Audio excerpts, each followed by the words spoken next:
द्वितीय वर्ष के विद्यार्थियों के लिए ये टॉपिक प्रैक्टिकल और थ्योरी दोनों में ही कोर्स में उपलब्ध है और प्रैक्टिकल रिकॉर्ड के अंदर भी वो सारे क्रॉसेज आपको बनाने हैं। उसी को समझाते हुए ये लेक्चर आपको भेजा जा रहा है।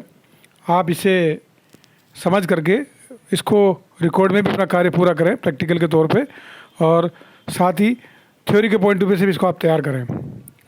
एपिस्टेसिस जेनेटिक्स का जैसे कि पूर्व में एक व्याख्यान आपको दिया गया था जिसमें मेंडल और मेंडल के नियमों के बारे में जानकारी आपको प्रदान की गई थी, लेकिन मेंडल के नियमों के क्रम में जब मेंडल के नियमों के जो रेशोज थे उन रेशोज के अंदर कुछ परिवर्तन देखे गए, और जब ये पता लगाया गया तो पता लगा कि जो कुछ जीन अपने एलीलिक पेयर को छोड़ करके भी एक दूसरे से अंतःक्रिया करते हैं, और उसके फलस्वरूप जीनों के अंदर इस अंतःक्रिया के कारण रेशों के अंदर परिवर्तन आ जाता है, और इसीलिए इसे जीन अंतःक्रिया या जीन इंटरेक्शन कहते हैं।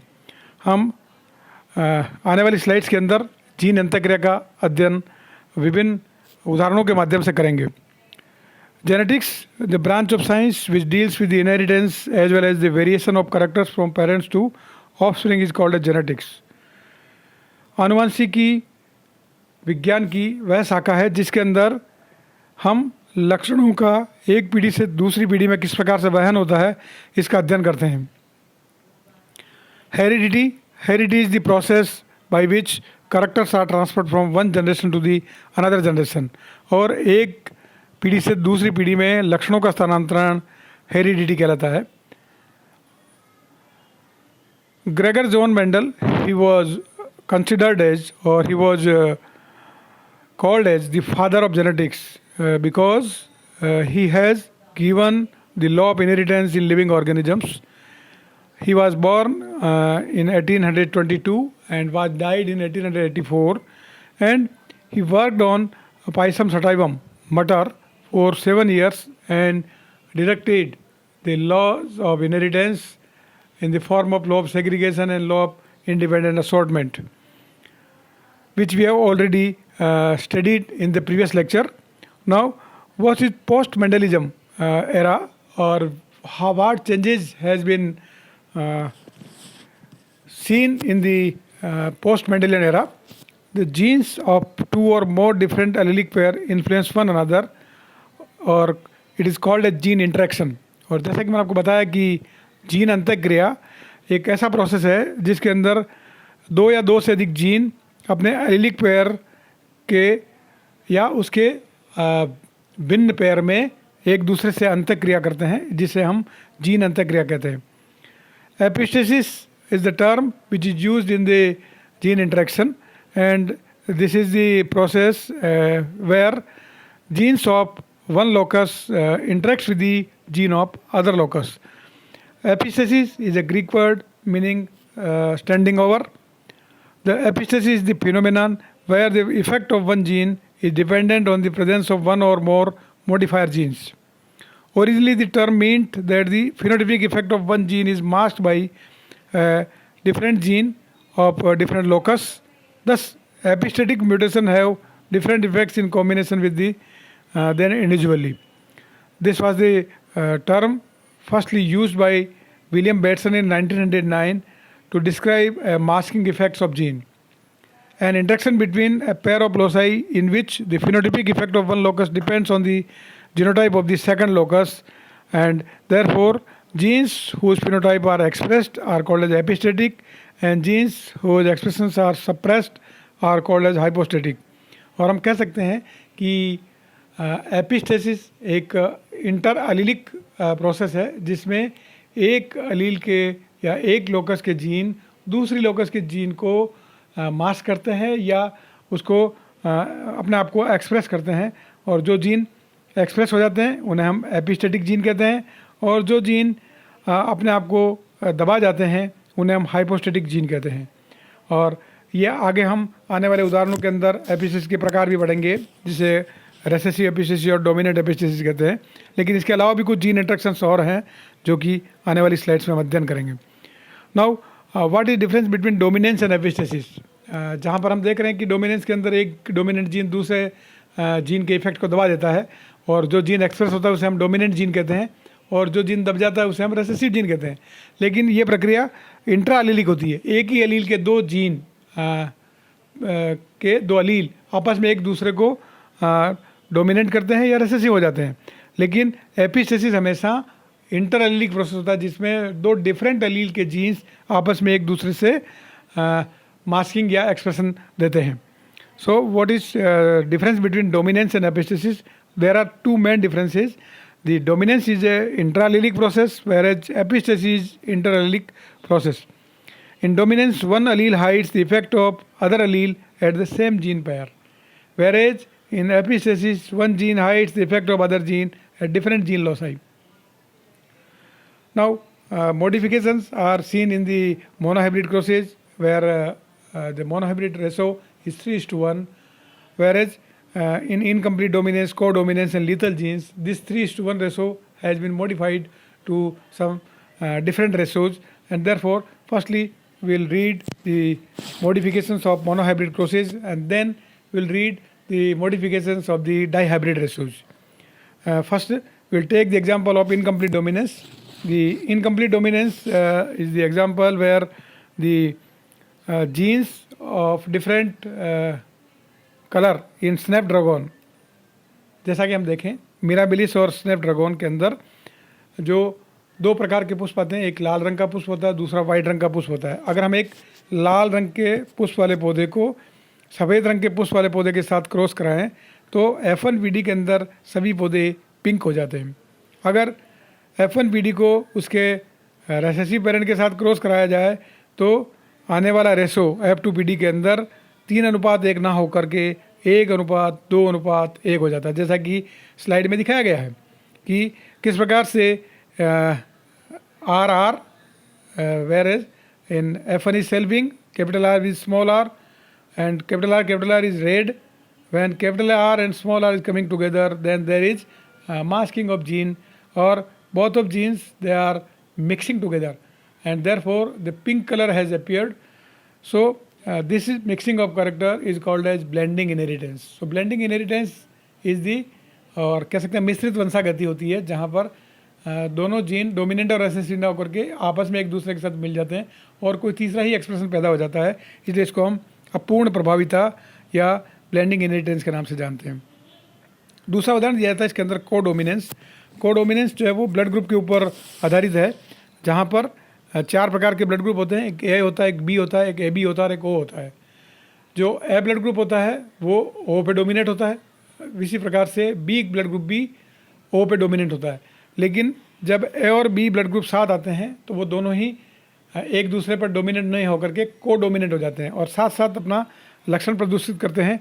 इस प्रकार से इस प्रदर्शन में ए बी ब्लड ग्रुप बन जाता है। So when both of genes they are not dominating each other but they are coming together to produce a new characteristic, so it is called as codominance।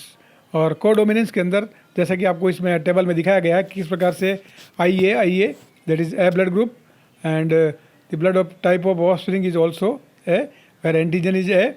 in IB where this codominance is there, A and B antigens are there and blood group is AB। IA where dominant or small I, that is O blood group, and therefore blood group is A। Similarly B blood group where is there, then B antigen is there and blood group is B, and when B blood group is coming with O blood group, then it is dominant and so B blood group is there।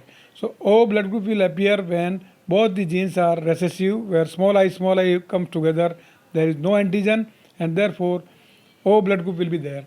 So in this process we have seen there are 4 types of blood groups are there, A, B, AB and O। The AB is the universal recipient and O is universal donor, and here ratio becomes 1:2:1, that is codominance ratio modifies from 3:1 monohybrid ratio। So here there is also modification of the monohybrid ratio। The third type of interaction is we have seen is the lethal genes, and lethal genes are the genes due to presence of which organisms get died, and ऐसे jeans जिनकी उपस्थिति से जीवों की मृत्यु हो जाती है उन्हें हम घातक जीन कहते हैं। और घातक जीन जो है दो प्रकार के होते हैं, एक डोमिनेंट लीथल होते हैं, दूसरा रिसेसिव लीथल होते हैं। और कह सकते हैं हम प्रभावी घातक होते हैं और अप्रभावी घातक होते हैं। प्रभावी घातक वो होते हैं ऐसे क्रोसेस जिनमें डोमिनेंट जीन की उपस्थिति से जीव की मृत्यु हो जाती है, उन्हें हम प्रभावी घातक कहते हैं। और दूसरा प्रकार जहाँ पर लीथल जीन्स की उपस्थिति से रेसेसिव जीन जो कि लीथल होता है, और अगर उसकी उपस्थिति से जीव की मृत्यु हो जाती है तो उसे हम रेसेसिव लीथल कहते हैं। उदाहरण के तौर पर हम अगर डोमिनेंट लीथल का उदाहरण देखें तो माइस के अंदर कोट कलर का उदाहरण दिया जाता है, जिसको हम आगे क्रॉस में देखेंगे। अगर हम एक येलो कलर के माइस को दूसरे येलो कलर के माइस के साथ संकरण कराएं, that is capital Y is cross with capital Y small Y, capital Y small Y is cross with capital Y small Y.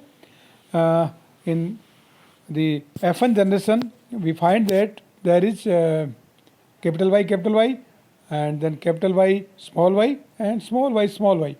Here, the capital Y, where capital Y gene is dominant and it is recessive when comes in homozygous condition, जहाँ पर capital Y gene समयुग्मजी अवस्था के अंदर आ जाता है तो वहाँ पर वो लीथल हो जाता है, घातक हो जाता है, और उसकी वजह से 25% जनरेशन इसके अंदर मृत्यु को प्राप्त हो जाती है। और इसीलिए जो कैपिटल वाई जीन जिसके द्वारा पीले चूहों का निर्माण होता है वो मर जाते हैं, और ये रेशो जो कि 3:1 होने के बजाय ये 2:1 हो जाता है, जिसमें कि 2/3 progeny that are heterozygous, and because of heterozygosity these yellow mices will not die and they will be carrier for the next generation. When they come in homozygous condition, then because of the lethality of dominant gene in homozygous condition, those mice will be died.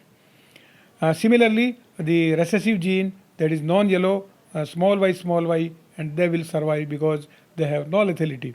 So in this example, we have seen that the lethality of gene which creates lethality due to the dominant gene in homozygous condition, and that particular group of the organism will die. Similarly, another example of the recessive lethals where the lethality is created due to the presence of lethal genes in homozygous condition. So the cross in which the presence of recessive gene becomes reason for the death of an organism is called as recessive lethals. And the recessive lethals are, the example is given by the chlorophyll development the rice leaf, where the presence of recessive gene in homozygous condition, the plant which will not develop the chlorophyll, and because of the non-development of chlorophyll, the leaf will not produce chlorophyll, and therefore they will not prepare their food themselves, and those plants will die. So 25% of population in the here, that is in the form of the recessive lethals will die, and the ratio will is the 1:2:0. अगर हम इसका example देखें तो इसमें जो chlorophyll development का gene है capital C small c is cross with capital C small c, and where the green plant is crossing with the green plant, then in F1 generation we will find that capital C and capital C small c and capital C small c and finally small c. So in capital C that is that will be green, and capital C small c will also be green, but the small c plants, they will not develop chlorophyll because of the recessive character in homozygous condition, and therefore those plants will die, and the ratio will be 1:2, or you can say the ratio will be 3 green is to 0 non-green or non-pigmented, and those non-pigmented plants will be died, and 75% plants will be surviving. So here lethality is due to the recessive gene, and therefore it is called as recessive lethals. So these are the modifications of monohybrid cross. In the next lecture we'll have the modifications of the dihybrid ratio, which include the complementary genes, then inhibitory genes, duplicate genes, and the examples of the epistasis that are the dominant epistasis and recessive epistasis, all examples will be explained in the next lecture. Thank you very much. You will have to draw them in your practical file also, and also understand for your theory purposes. Thank you very much.